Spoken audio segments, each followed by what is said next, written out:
What's going on, guys? I'm Chris, and welcome back to another video. Today, I'm talking about a movie that I just recently watched for the first time about a week ago, I want to say, but I'm not doing this alone. I'm talking about Les Mis, the 2012 version, directed by Tom Hooper, I want to say. And I'm joined by Yep. Ewan from Ewan Reviews. As you can see, he's got the Blu-ray copy, which I probably need Yep. to pick up soon because I did enjoy this movie. But how you doing, Ewan? I'm pretty good. How are you? I'm doing good. I'm really excited to talk about this. I know that we've kind of kicked around this idea for a while now because you're a really big Yep. fan of the musical and the movie. So, like, real quick, we can give our thoughts on the 2012 movie, each of us. I just watched it for the first time. You've been a fan of it for quite some time.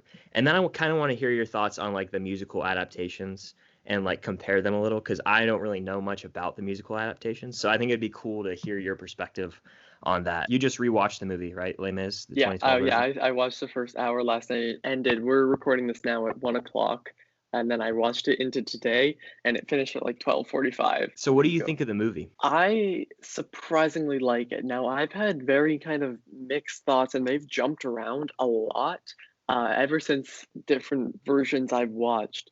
But after this rewatch, I can say that I actually really enjoy this. Now, there are some problems, and we'll talk about them a little bit later. But I think as far as adaptations go of musicals, this one is definitely one of the highest ones when it comes to the performances. Even the music alone, they do some cool things. Like, I don't know if you knew this, but they recorded their singing live on set. So it's not like it was done in the studio months before then they came on set. They took the actual recording of them on set, and it was very smart. I like, for the most part, that they did that. And actually, I do really enjoy this one. Yeah, I enjoy this movie too. I think I had heard that fact somewhere. I didn't know if it was true, but like that's really cool because the singing for the most part is like spot on. It's like great throughout Yeah. this musical. It's definitely like an epic movie. It's around 2.5 hours, I want to say. I was pretty locked in for like the majority of the movie. Like I gave it 4 out of 5 on Letterboxd.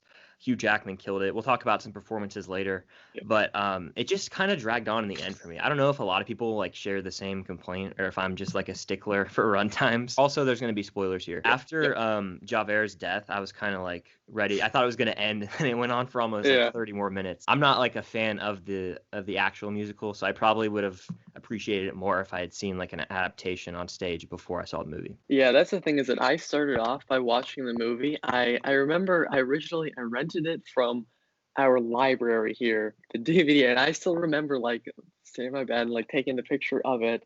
And I think I've seen this now 4 times, I'll say, Okay. because I rented it from the library, and then maybe a year later, I think I went back and I really wanted to watch it again. And then for Christmas 2018, it was one of the first videos or one of the videos I still have privated now, where I actually got this Blu-ray, and I watched it with my Oma, who's my grandma, and then I watched it last night into today. Mm, So that's 4 times now. I've always changed my opinion on it, but I think I'm gonna say, like, now I've always been like, I like this, I don't like that, but overall, I like it. I think that it's one that once you see it multiple times, you don't really notice the time issues. And I've noticed that with a lot of musicals, is that they sometimes on the first or even second watch can feel really long, but as you kind of understand the deeper parts of some of these characters, you want to see more of it. So, and actually, it's probably my least favorite song. Now I still like it.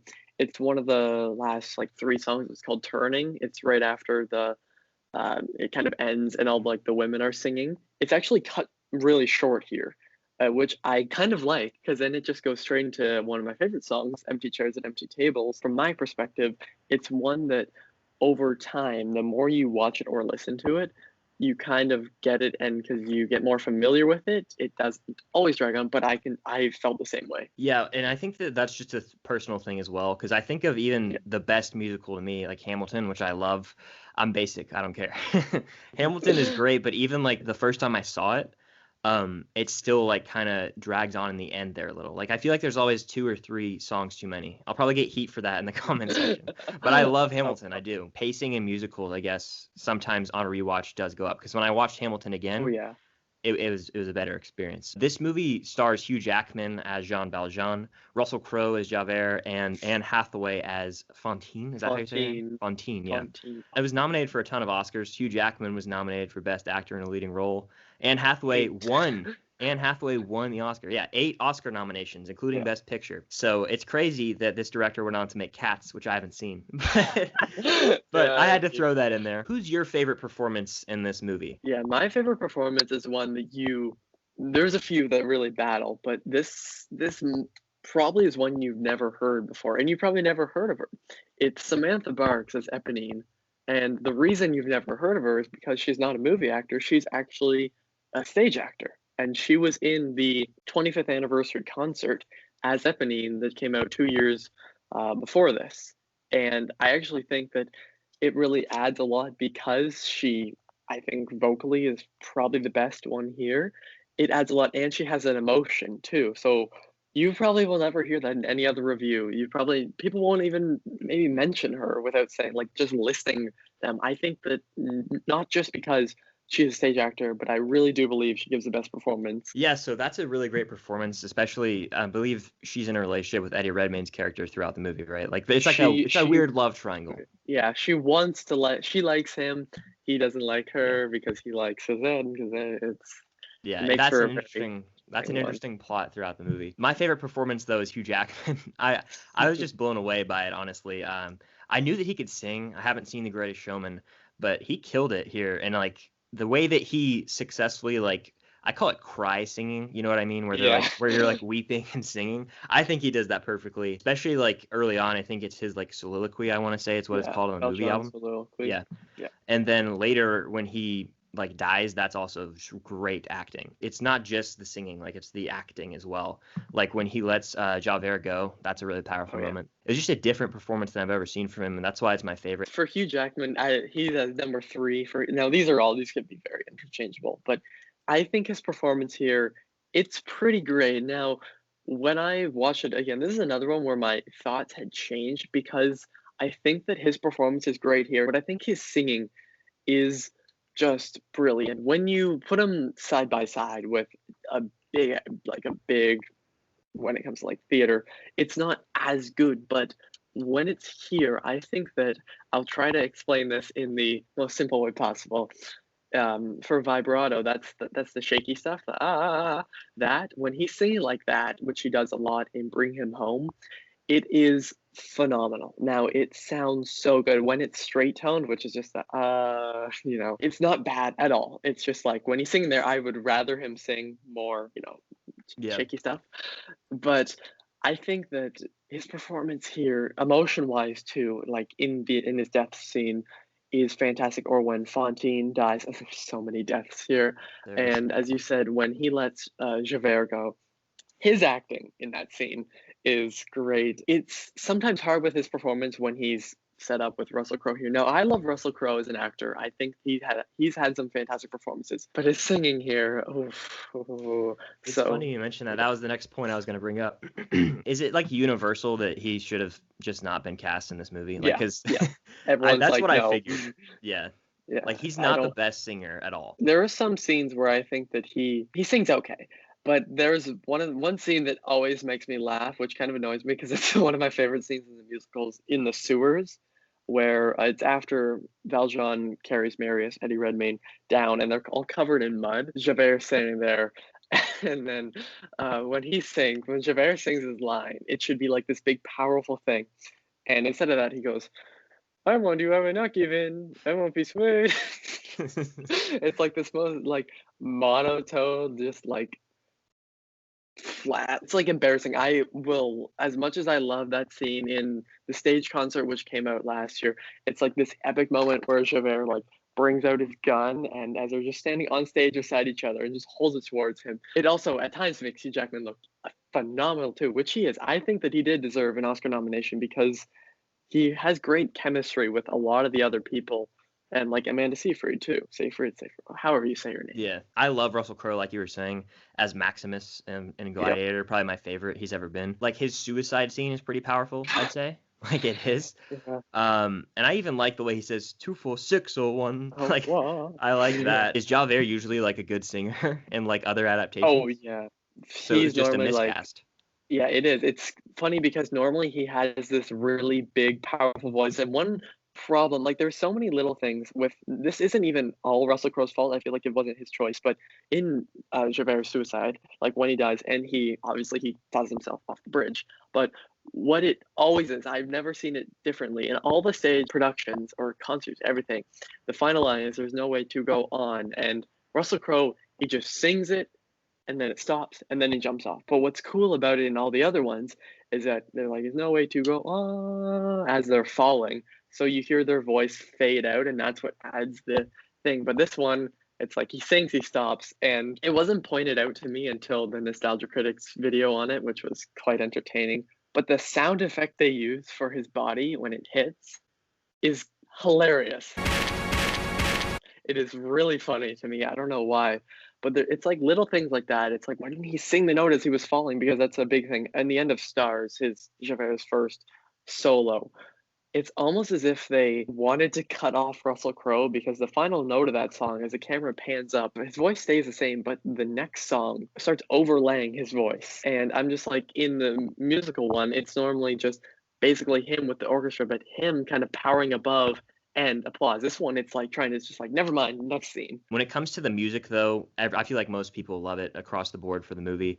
Lots of great songs here. So I was gonna ask, what's like your favorite song, or if you have like a top 3 or top 5? I know it's probably hard because there's a lot of great songs in this movie, but you could even talk a little about like if certain songs are better in other adaptations and how their adaptation plays over to this 2012 movie. So my favorite song here, along with In the Musical Pencil, overall, is "Bring Him Home." I think it's just one of the most powerful songs I've ever heard. Les Mis is such a religious thing. Coming from someone who isn't religious at all, "Bring Him Home," it's a prayer for Marriott to save Marius' life.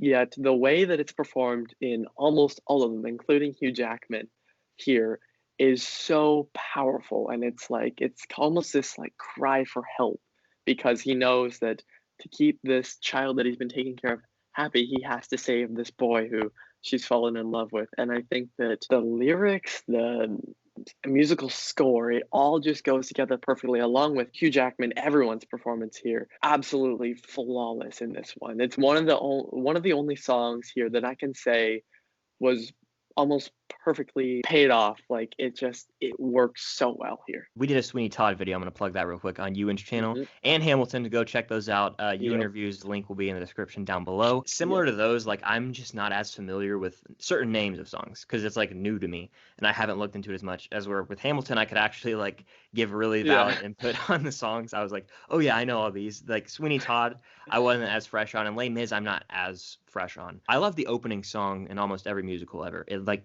the booming, like Look Down, I love that. Like, that's a really great song. That's probably one of my favorites. I Dreamed a Dream is like, is that one of the most famous, if not the most famous?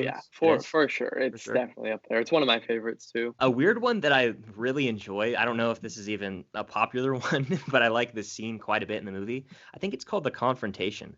And like it's Javert and Jean Valjean, and they're kind of dueling almost, and they're like singing over each other, and I just really loved that scene, so I liked this song because of it. Yeah, that's one of my favorite. I have it down for scenes. For songs, I prefer it more in the actual musical ones, because there's actually some, if you follow me on Instagram, there's a little plug there. You can see some of the confrontations of other ones, like the stage concert, but I think it's really well done here. If you've watched How I Met Your Mother, or at least you know what it is, there's a hilarious video of Neil Patrick Harris and Jason Segel? Segel, yeah. And it's them, they're in some like interview or something, and then both of them, they just start singing The Confrontation with each other.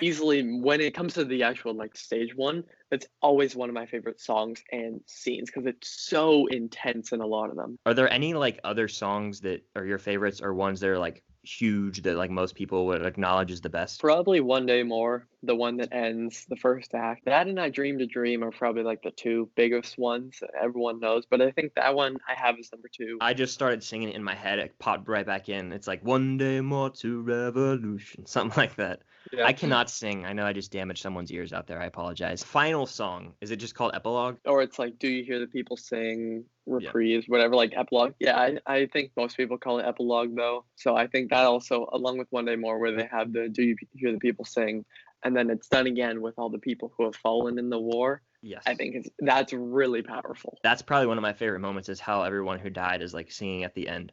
That was just a very powerful way to end the movie. I love how they have Fontine come back on as Valjean's dying, and she kind of takes him and guides him. He took care of her daughter, so then now she's going to take care of him to make sure he's safe. On the stage, normally they have like this cool, like white light that kind of goes above it, and it adds like this glow effect. But I think here it adds to it because it feels like he's kind of getting passed on into whatever. And then, they walk out and you see everyone, and then there's close ups of Eponine, Gavroche, the little boy, and then Fontine, like Valjean. You see them all singing, and if you listen hard enough, you can hear the very last note. You can hear Hugh Jackman singing slightly louder than everyone. It's little details that I appreciate. I think one of my favorite moments, I'm so weird, like the ones that I pick, I feel are just like against the grain. Probably the first time jump, like the way that he just like belts out at the end and then it kind of pans out. I love the cinematography there. I think it's gorgeous. I do love the big sweeping shots. One of my favorite shots in it is when the barricade is finally built and you have like Marius and Andreas and all of them standing on there, and it zooms up on all of them. I think that's really great. Another one of my favorite scenes, it's the song Little Fall of Rain. When they're shooting at Marius and Eponine grabs it and it shoots her instead. It's her death scene, but the dynamic between Marius and Eponine here, you see that she saved Marius's life, whereas she's like been in love with him forever, whereas he doesn't see it. He's just seen her as a friend zone. It's just this beautiful moment that's shared as she's slowly, and then he's singing to make sure that she feels happy finally once that he's holding her. I think that's probably the saddest scene in it. That's probably an unpopular opinion. But I think that's the one that the second I watch it and then you hear her, because it's a duet, she says, we'll make the flowers, and then it doesn't end, and then Maris is just like, grow. And I'm just like, oh, this is sad. It's so sad. Is Fontine's death one of the sadder moments to you, or is that like... Oh, for sure. Yeah. For sure. Sometimes the song is extended, sometimes it isn't. Whereas this one, there's more lyrics. And I think it makes it more powerful because you know that it isn't just her dying, it's her dying and leaving her child. So that kind of adds the chilling aspect to it. One of the most powerful scenes, I think, is the death of Andreas and Grantier, he's the one who always is drinking and stuff, and Andreas is the one who's always with Marius.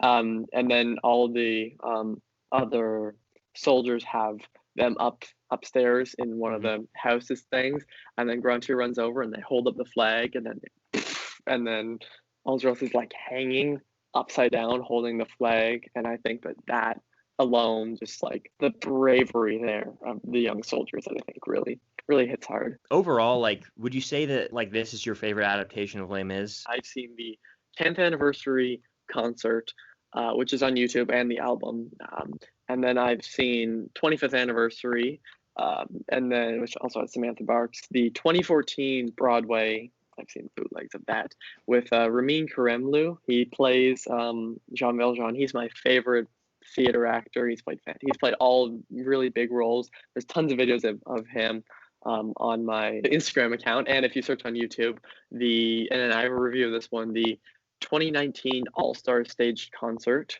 which I got to see that in theaters, like cinemas. It was recorded at a theater, and that one, I'd say that one and the 2014 Broadway one, they really battle for my number one. If I had to say one, I'd probably say the 2014 one. I think the cast of the stage concert, which the album for that came out last December in theaters. The album for that was released 2 days ago, finally, on like Apple Music and Spotify. So if you search up Les Mis, the stage concert, you'll find it. It has a deeper tone, but it is phenomenal. That one's really powerful. Out of the 5 I've seen, I'd say it ranks lower, but I'd still give this movie a B+.